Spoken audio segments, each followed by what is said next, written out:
Eu conheço uma família e essa é uma história simplesmente extraordinária. Eu tenho muitas histórias que eu conheço ao longo dessa vida, desse ministério, caminhando, viajando, conhecendo, conversando, ministrando na vida das pessoas. E eu conheço uma família impressionante, uma família que viveu um milagre de Deus. E essa família morou ali no interior do estado do Paraná. O pai dessa família foi gerente de uma rede de lojas no sul do estado do Paraná, muito conhecida, talvez aqui até alguém já conheceu, as lojas HM, lojas Hermes Macedo. Alguém já ouviu falar dessas lojas? Isso já não existe mais hoje. Atualmente as lojas Hermes Macedo hoje é a Magazine Luiza, mas antigamente era uma loja muito grande, muito forte, uma loja de departamento, uma loja que atendia roupa, auto center, náutica, moto, móveis, eletrodomésticos, tinha de tudo. E esse homem morou aqui em Osasco, eles moraram aqui em Osasco, trabalhando no Banco Bradesco, foi transferido para a cidade de Assis Chateaubriand, no Paraná, e aí então a loja abriu na cidade de Toledo, perto de Cascavel, a 35 quilômetros, e esse homem muda e vai para Toledo atender essa loja. E foi mais ou menos ali no ano de 84 por aí, esse homem ele faz um negócio com a loja, compra uma moto daquelas Hondas, a preço de custo para pagar, perder de vista, e no primeiro dia que ele sai com a moto para ir trabalhar, ele precisa regularizar a documentação, passa pela loja, abre a loja, e ele então diz, estou indo regularizar a documentação, e quando ele pega uma avenida das principais, e um caminhão de ração, que vinha trazendo ração para a Sadia, para Frigobras Sadia, bate nesse homem, joga ele numa esquina, e ele tem traumatismo craniano. A ambulância do corpo de bombeiro passa, pega esse homem, leva para o hospital local. O hospital local não tinha recursos, não tinha condições de atender, então levam para a cidade de Cascavel. Chegando na cidade de Cascavel, quando esse homem chega lá, ele é desenganado completamente, porque a cabeça estava destruída. Vai para a cirurgia, a ressonância magnética apurada, aquela coisa toda não tinha, então tinha que abrir toda a cabeça, tirar osso por osso, coágulo por coágulo. Então aquele homem entra em coma, e após receber a notícia, essa senhora desesperada, o marido, um único filho de 6 anos, 6, 7 anos, então esse homem é internado, e ali ele é desenganado. Ele entra em coma, 68 dias em coma. Quando ele volta do coma, ele estava completamente atrofiado. As pernas tortas para trás, os braços tudo torto, tudo atrofiado, medido em torno algo de 1,32 m, 36 de tamanho, um bolo de osso, pesando 30 e poucos quilos, abandonado para morrer. Isso já estava fazendo quase 2 anos, e aquela mulher sem recurso nenhum, sem esperança nenhuma. Então o médico chegou para ela um dia e disse, olha, a vida da senhora acabou, a senhora não leva mal. Eu não sei nem como que ele aguentou 2 anos, e para nós aqui já está dando um sério problema. Eu vou dar uma opinião. Ele não tem quadro de evolução nenhuma. Por que a senhora não leva para casa? Espera, vai que alguma coisa de bom acontece. E aquela família destruída, aquele menino tal, e aquela mulher pegou e levou o homem para casa no colo, numa ambulância do NPS. A loja não quis intervir, praticamente abandonou a família. E aí passam-se 2 anos e pouco, 2 anos e meio, quase 3 anos de desespero. Aquela mulher, quando vê a família, a vida, o filho, os sonhos destruídos, meu Deus, mas gerente de banco, de agora gerente da loja, saiu do banco para gerenciar essa loja. Nós estamos começando um sonho, começando uma vida. 30 anos de idade esse homem, não é possível um negócio desse. E o desespero dessa mulher, que ela sai de casa pela manhã um dia, desesperada. Pelo caminho uma ideia fixa, uma voz que dizia para ela, isso é vida? Isso é vida para ser vivida? É isso que você esperava? Olha que desgraça se tornou sua vida. Você vai ficar aí vivendo essa esperança frustrada de um monte de osso na sua cama e de um filho aí correndo o risco de viver uma vida como cheirador de cola, como drogado, como bandido. Olha a sua vida. E aquela voz fixa na cabeça dela, desespero, angústia, e aquela voz começou a dizer para ela: por que você não dá uma lição nessa vida? Antes dessa vida te matar, por que você mesmo não tira a sua vida? E aquela voz satânica falando na cabeça daquela mulher, e ela ficou praticamente dominada por aquilo, até que ela entra num pequeno mercado, o pouco de dinheiro que tinha na mão, porque passavam necessidade já, privação de alimento, alimentação que deveria ser sistemática à base de frutas, não tinha, aquele homem cada vez mais magro, com convulsões 3 vezes ao dia, tomando Gardenal, convulsões quando dava 4, 5 vezes, sonda de alimentação direto no intestino, direto no estômago, completamente ali para ser injetada, e traqueostomia, não falava, e aquela coisa absurda, aquele homem todo cheio de ferida nas costas, aquele desespero. Ela entra no mercado e, completamente dominada por aquela ideia fixa de suicídio, ela vai até uma prateleira e pega um pacote de veneno para rato, que tinha um índice de suicídio muito grande naquela época, se falava muito, tomou veneno, bebeu veneno, morreu. Comprou um pacote de veneno para rato, comprou um pacote de leite e comprou um abacate. Chegou em casa perambulando pela cidade o dia inteiro como uma louca. Chegou em casa no final da tarde, o filho com fome, o pequeno com fome, o homem completamente urinado, defecado, sujo em cima da cama, um caos. Já entrou gritando, desesperada, sem esperança, sem nada. E quando foi mais ou menos por volta de umas 10 horas da noite, o menino dorme de fome. Ela acorda o menino e diz assim: vem aqui que você está com fome, e eu vou preparar uma coisa para você comer que você gosta. E o homem, o pai, gostava muito de fazer vitamina de abacate.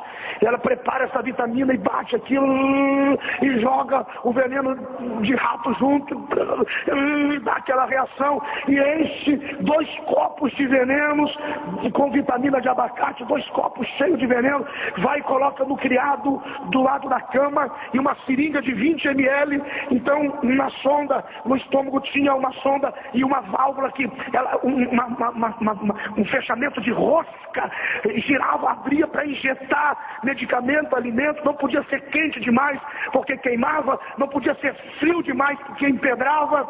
E naquele desespero ela pegou aquele menino, sentou nos pés da cama, sentou ela também do lado do corpo daquele monte de ossos, e ela sugou a seringa, e a ideia fixa injeta nele, ele vai ter uma convulsão, você não liga, ele morre, e você toma, e você resolve isso. E a ideia fixa, de repente, quando ela se aproxima do seu marido, aquele monte de osso, ele começa a se agitar, se agitar, se agitar. E aí o menino olha para ela e diz assim: escuta, mãe, por que a senhora não liga o rádio? Porque eles haviam descoberto que quando o rádio era ligado e ele ouvia a programação, ele ficava quieto, então podia se injetar a alimentação nele. E o menino diz: por que a senhora não liga o rádio? A mulher liga o rádio. Quando liga o rádio, a programação secular normal termina e começa um pano de fundo na rádio.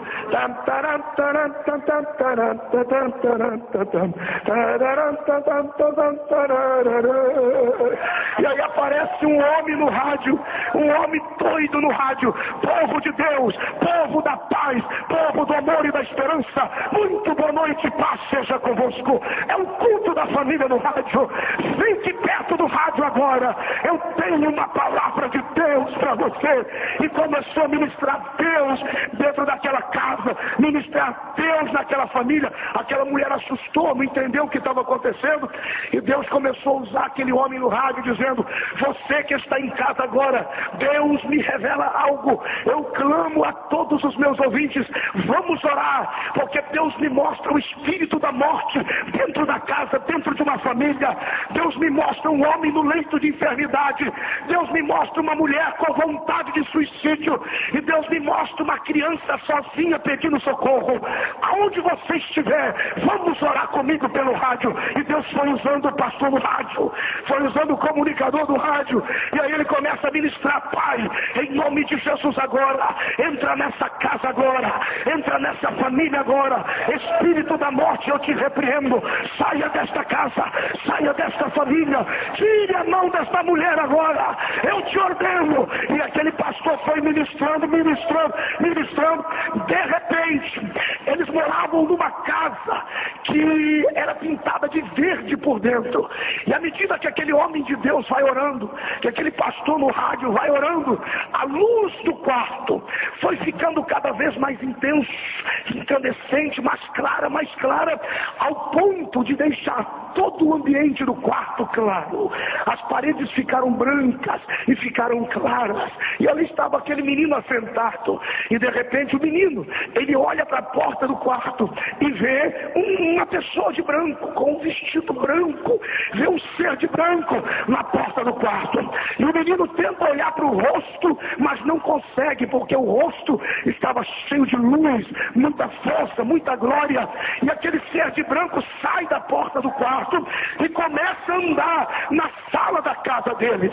O menino vai atrás e olha pela porta do quarto e assusta e volta correndo para a mãe. E a mãe completamente anestesiada ali, sem saber o que fazer. E o homem de Deus no rádio dizia: receba Jesus, entregue a sua vida a Jesus, confie o teu caminho no Senhor, confie o teu caminho nele. E aquela mulher, ela foi escorregando do lado da cama, caiu de joelho, começou a chorar, e aquela seringa na mão. E o menino chegou e disse: ei, mãe, tem um homem lá na sala de casa, eu acho que ele veio a pé, porque o pé dele é todo machucado. Aonde ele pisa, ele deixa uma mancha de sangue. Aonde ele pisa, ele deixa uma poça de sangue. Quem é aquele homem que está lá na sala de casa?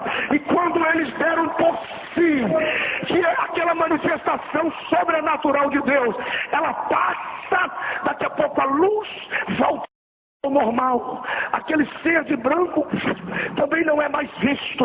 De repente a mulher estava de joelhos do lado da cama, e quando ela olhou, os 2 copos de vitamina envenenada trincaram no fundo, e a vitamina, ela escorregou e vazou pelo fundo do copo, caiu pelo criado. E a seringa que estava na mão, ela sentiu que a seringa esquentou. Quando ela tentou apertar a seringa esfacelou na mão dela, e toda aquela vitamina envenenada caiu pelo chão, caiu pela cama. Aquele menino assustado abraçou a mulher e disse: mãe, o que está acontecendo aqui? E aquela mulher disse: eu acho que tem alguém lá em cima que lembrou de nós.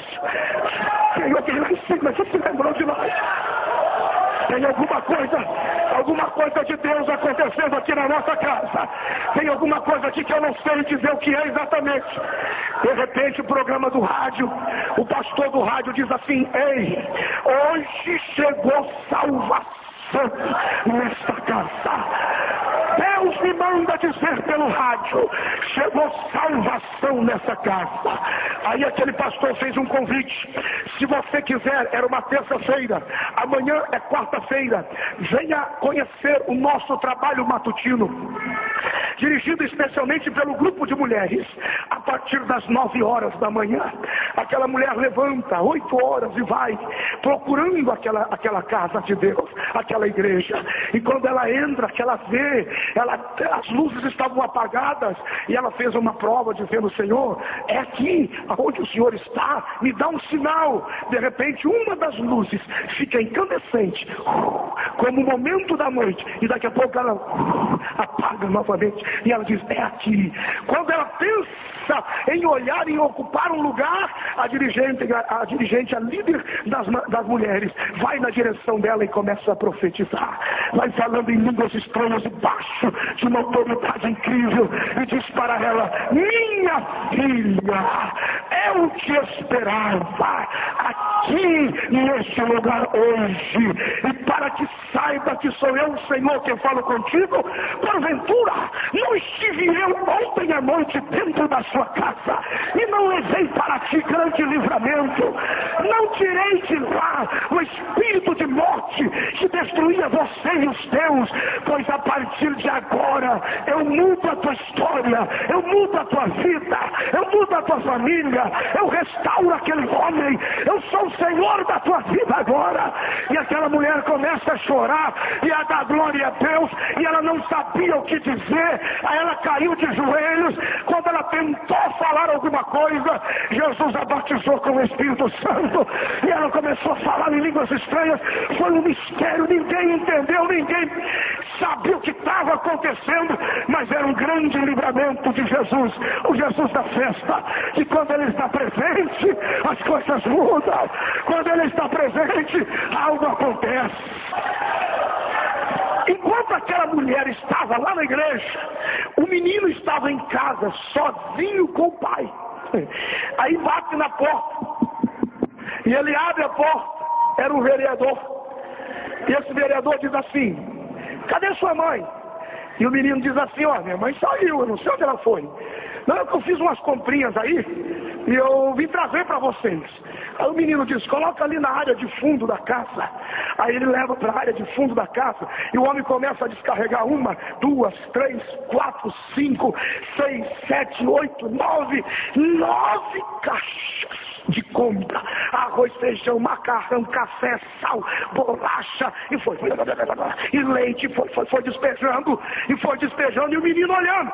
Quando ele despeja a última caixa, cai uma caixinha de bombom. Quando a caixa de bombom de chocolate cai, o menino recebe o espírito de revelação. Ele diz: aquilo é meu. Eu sinto que aquilo me pertence. Quando ele viu o bombom com chocolate, ele recebeu o espírito de revelação. Aí o menino abraçou aquela caixa de bombom, porque Deus sabe como tratar com os nossos filhos, né? Aí o menino olhou para aquele homem, não era um evangélico, mas era um homem que ajudava muito a igreja. E aí o menino olhou para aquele homem e diz assim: ô tio, o tio é antigo. O tio, não é da Pepsi não, o tio é antigo, da Pepsi não, da Suquita, né, o tio e tal. Ok, deixa eu falar. Bom, ô tio, quem é que mandou isso aqui para nós? Aí o tio disse, ele pensou, falou: Deus mandou, tá? Diz para sua mãe que foi Deus que mandou. Aí, criança, você não responde no basicão, você tem que ser mais profundo. Que criança tem o espírito do porquê, né? Por quê? Quem mandou? Quem falou? Por que não? Por que sim? Bom, aí só, Deus mandou. Aí o menino perguntou assim: mas quem é Deus? Aí o homem ficou pensando: quem é Deus? Como é que eu vou explicar quem é Deus? Aí o homem olhou para o menino e disse: assim, ó. Você não lembra lá da cruz, assim? Lá lembra que pregaram nas mãos, pregaram nos pés? Aí o menino disse: pregou aonde? Pregou nas mãos, pregou nos pés, lembra do sangue? Ah, disse o menino: eu sei quem é Deus, papai. Eu sei quem é Deus. Ah, você sabe quem é Deus? Claro que eu sei, ele esteve aqui na minha casa ontem à noite. Esteve aqui comigo, e vou dizer uma coisa: o pé dele ainda está machucado, mas nessa cruz ele não está mais, porque ele andava para lá e para cá, ele andava. Aquele homem ficou meio sem entender. Vamos, tá bom, criança tem imaginação fértil, muito desenho e tal, né? Aí daqui a pouco chegou a mãe, aí o menino corre aqui: mãe, vem ver. Aí quando o menino chegou, mostrou para a mãe uma alegria naquela mulher, abraçou um pacote de arroz, pegou um pacote de macarrão, de feijão, de fubá, e Deus existe, Deus existe, Deus existe, Deus existe. Aí o menino diz assim: como é que a senhora sabe que foi Deus? Aí ela diz: por quê? É porque eu acho que ele mandou um funcionário dele aqui em casa hoje de manhã trazer isso aí. Mas é isso aí. Ela disse assim: meu filho, eu fui à casa de Deus hoje. E eu ouvi a voz de Deus, a mesma presença de ontem à noite. Eu encontrei lá na casa dele. Eu sei onde Deus mora. Eu sei onde eu posso falar com Deus. A simplicidade dela. Aí ela abraçou o menino abraçou ela. Aí o menino disse assim: mãe, como é que a gente diz obrigado para Deus? Aí a mãe diz: a gente diz assim. Levante a mãozinha. Aí o menino levantou a mão.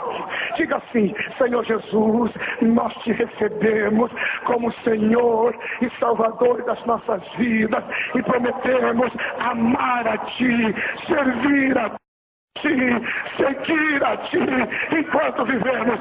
Aí aquela mulher abraçou aquela criança. E aí o menino começou a chorar.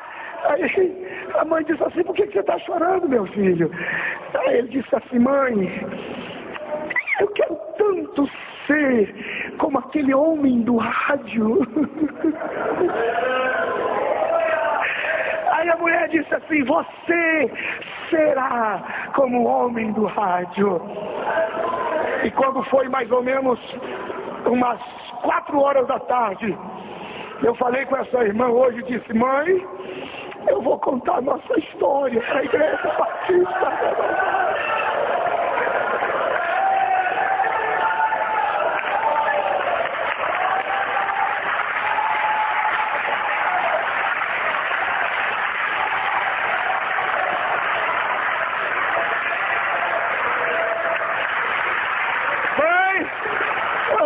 A nossa história hoje em Buritama, e vou dizer para todo mundo que o menor cresceu e está pregando a palavra de Jesus Cristo, e quem acredita que tem milagre na festa, fica de pé comigo, glorificando ao Senhor.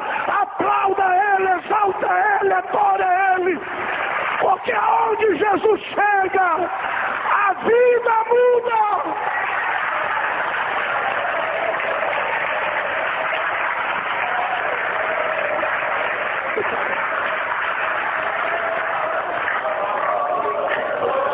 Quantos precisam de um milagre esta noite? Era bacana, era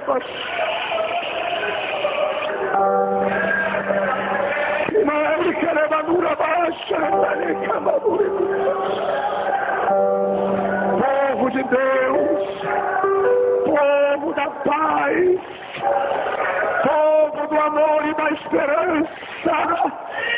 Deus tem vitória para a tua vida hoje. Jesus Cristo é o mesmo ontem, hoje e eternamente. Eu estava tarde orando e disse: Senhor, eu só tenho um dia em Buritama. O que é que eu faço? O Senhor me disse: conta a tua história para eles. Conta para eles como que eu entrei na sua família. Diga para eles que eu sou mesmo. Diga para os meus filhos em Buritama que eu não mudei. Eu sou o mesmo Deus, o mesmo Senhor, o mesmo Pai. O poder está comigo, a força está comigo, a glória está comigo. Quantos estão sentindo a presença dele aqui hoje? Jesus está entre nós. Onde é que Jesus está, pastor? Jesus está caminhando e os seus passos se sustentam por cada glória a Deus que damos a ele. Enquanto você diz glória, ele caminha. Glória, glória, glória, glória. Ele vai caminhando no glória do seu povo. Ele está entronizado nos louvores do seu povo.